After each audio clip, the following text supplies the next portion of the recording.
আপনার বউকে আপনি সংসদে পাঠালেন কি করে? আর আপনি তাহলে আপনার এই মেয়েদেরকে কেন কাজে লাগান? এই যে মেয়েদেরকে আপনি বিভিন্ন আপনার যে আপনাদের যে বিভিন্ন দল আছে, বিভিন্ন সংস্থা আছে, সেখানে কেন কাজে লাগাচ্ছেন?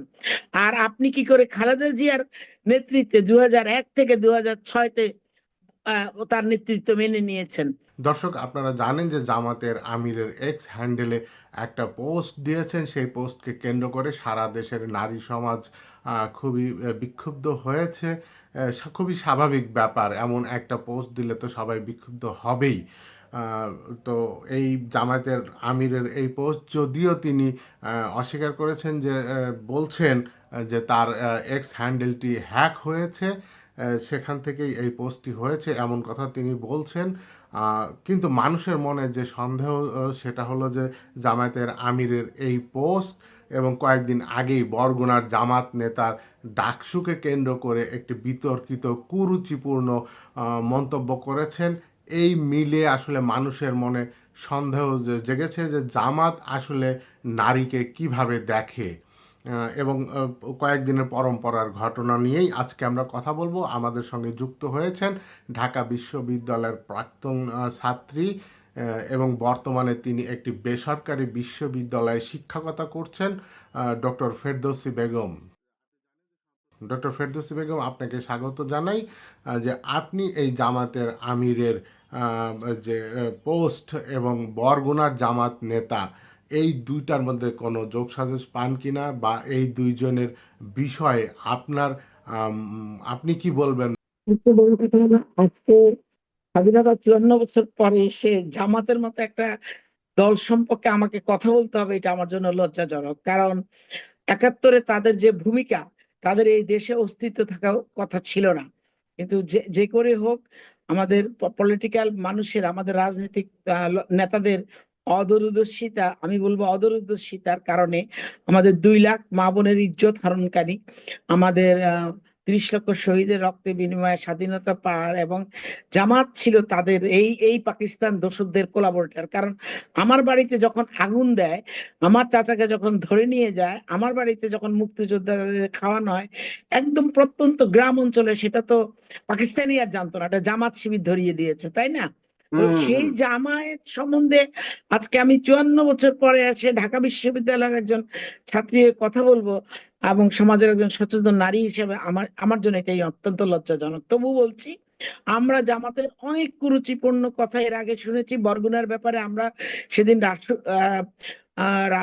রাজু ভাস্কর্যের সামনে আমরা দাঁড়িয়েছি, আমরা প্রকাশ্যে আমরা আইনি ব্যবস্থা, এবং কতগুলি ধারা আছে, আমরা সেই ধারায় আইনি ব্যবস্থায় যাব বলে আমরা সিদ্ধান্ত নিয়েছি। কিন্তু তার আগে আমরা ঢাকা বিশ্ববিদ্যালয়ের যে ডাকসুর যে সভাপতি, যিনি ভাইস চ্যান্সেলর, উপাচার্য, তোনার কোনো মন্তব্য শুনি নাই। আমরা তো ওনার মন্তব্যের জন্য, ওনার কোনো বক্তব্যের জন্য আমরা অপেক্ষা করছি, তারপর আমরা আইনি ব্যবস্থায় যাব।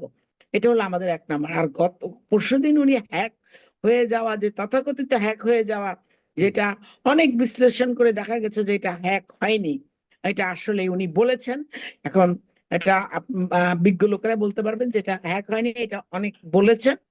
আইটি বিশেষজ্ঞ যারা, আমার আমার টক শোতেও একজন ছিলেন, তারা অবশ্য বলছেন, এবং আমি আরও কয়েকটা জায়গায় একটু খোঁজাখুঁজির চেষ্টা করেছি, যে সোশ্যাল মিডিয়া কারো পেজ যদি হ্যাক হয়, তাহলে সেটি উদ্ধারে কমপক্ষে 3 থেকে 7 দিন সময় লাগে।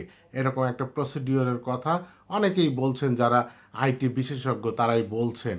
সেখান থেকে এই অল্প সময়ের মধ্যে উদ্ধার হওয়া জামায়াতের আমিরের এই এক্স হ্যান্ডেল, সেইটা নিয়েও কিন্তু এক ধরনের মানুষের মনে সন্দেহ জেগেছে। কিন্তু এটা কি করে 3-4 মিনিটে এটা উদ্ধার হয়, এটা ঠিক না। এটা আর জামাত এমন বড় একটা তাদের নেটওয়ার্ক সারা পৃথিবী ব্যাপী, তাদের এই আমিরকে গার্ড দেওয়ার জন্য, আমিরের বা আমির বা তাদের নেতাদের, মানে সোশ্যাল মিডিয়াকে প্রোটেক্ট করার জন্য হাজার হাজার ছেলে পেলে কাজ করে জামাতের, আমরা জানি। এবং তারা এই দিক দিয়ে খুব এগিয়ে। আমি আমার দাদির কথা বলি। আমার দাদি, আমার বাবার দাদি, সরি, আমার বড় মা, আমার বাবার দাদি স্কুল টিচারই করতেন বলে বলে সংসার চালাতেন। এখন তিনি যেটা বলেছেন, তাই কি আমার দাদি সেরকম কিছু ছিলেন?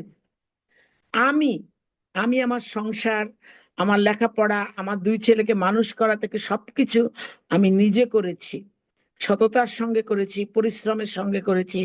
তাহলে কি আমি তাই উনি যে বক্তব্য দিয়েছেন যেটা আমি মুখে আনতে পারছি না?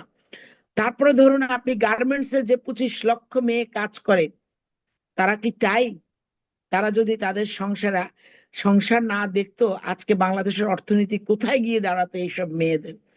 আমি যদি বলি গ্রামীণ ব্যাংকের যে ক্ষুদ্র ঋণ পাওয়া মহিলারা যে কাজ করে বাইরে, তারা যদি এটা না করতো, তাহলে তারাও কি তাই জামাতের মুক্তির মতে?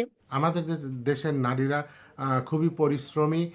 তারা তাদের সংসারের সচ্ছলতার জন্য বা প্রয়োজনে তারা কাজ করেন।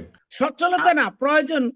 সচ্ছলতা না, সচ্ছলতা বড় জিনিস না, প্রয়োজনে। একেবারে প্রয়োজন। আমার হ্যাঁ, বাসায় যে মেড সার্ভেন্টটা আছে, আমার বাসায় যে হেল্পিং হ্যান্ডটা আছে, সে শুনে বলছে আমি যদি কাজ না করি তাহলে আমি আমার সংসার চালাবো কি করে, আমার ছেলে মেয়ের মুখে ভাত দেবো কি করে? এটা খুবই উত্তরবঙ্গে স্বাভাবিক। আমি গিয়েছি গত পরশুদিন, সেই মেয়েটা বলছে আমি যদি খেতে না কাজ করি তাইলে আমার কি করে আমার সংসারটা চলবে?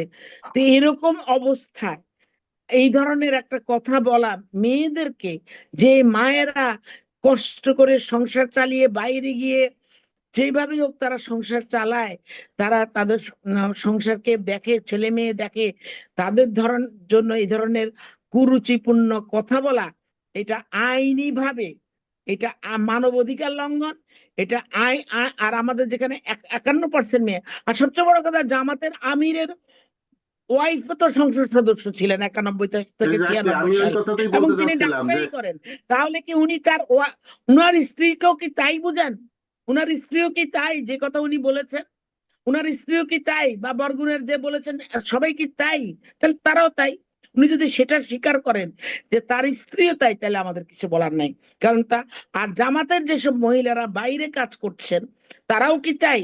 আর তাছাড়া আল জাজিরার যে সাক্ষাৎকারে তিনি বলেছেন মেয়েরা এখনো যোগ্য হয়ে উঠে নাই, মেয়েদেরকে আমরা এই পজিশন পদ দেব না, আমরা সিট দেব না।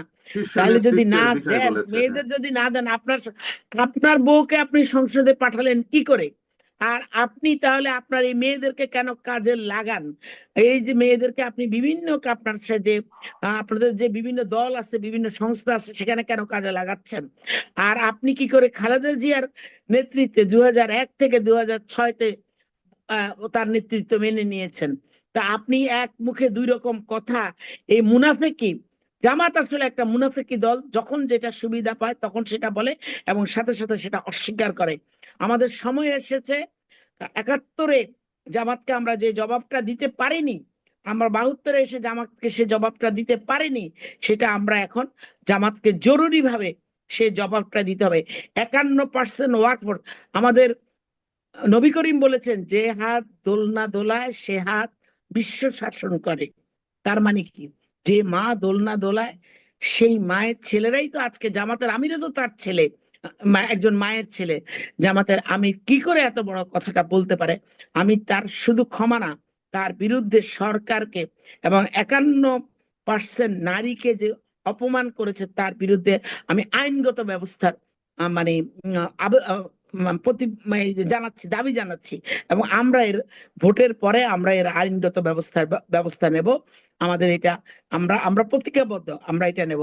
কারণ আমি তো এই অপবাদ মেনে নেব না, আমি তো এই অপবাদ কিছুতেই মেনে নেব না। কারণ আমার সংসার চলেছে আমার আয়ে, আমার সংসার, আমার ছেলে মেয়ে মানুষ করেছি আমার আয়ে। তা আমি আপনাকে বাইরে কাজ না করলে আপনাকে এটা সম্ভব ধন্যবাদ, হতো না। আপনাকে ধন্যবাদ জানাই। এবং আপনার সাথে আমি একমত, সহমত পোষণ করি যে বাংলাদেশের নারীরা যথেষ্ট পরিশ্রমী, ইনক্লুডিং আমার মা, আমার স্ত্রী এখনো জব করেন এবং সংসারে সাপোর্ট দেন। সত্যি কথা, টু বি অনেস্ট, যে সত্যি কথা। তো সেইখান থেকে দেশের সমস্ত নারীদেরকে, কর্মজীবী নারীদেরকে এভাবে অপমান করার তীব্র প্রতিবাদ জানাচ্ছি। এই অনুষ্ঠানের মাধ্যমে যারা দেখছেন, আপনারাও সিদ্ধান্ত নেবেন যে জামাত ইসলাম আমাদের দেশের নারীকে কি মনে করে। আপনাদের সামনে সুযোগ আছে, আগামী 12 তারিখে আপনারা এরকম একটা রায় দিবেন আশা করি। তো আজকের মতো এখানেই শেষ করি। ডক্টর ফেরদৌসী বেগম, আপনাকে অনেক ধন্যবাদ আমাদেরকে সময় দেওয়ার জন্য। আশা করি সামনে আরো অন্য ইস্যুতে কথা বলার সুযোগ হবে। এবং দর্শক আপনারাও ভালো থাকুন, সুস্থ থাকুন, নিরাপদে থাকুন।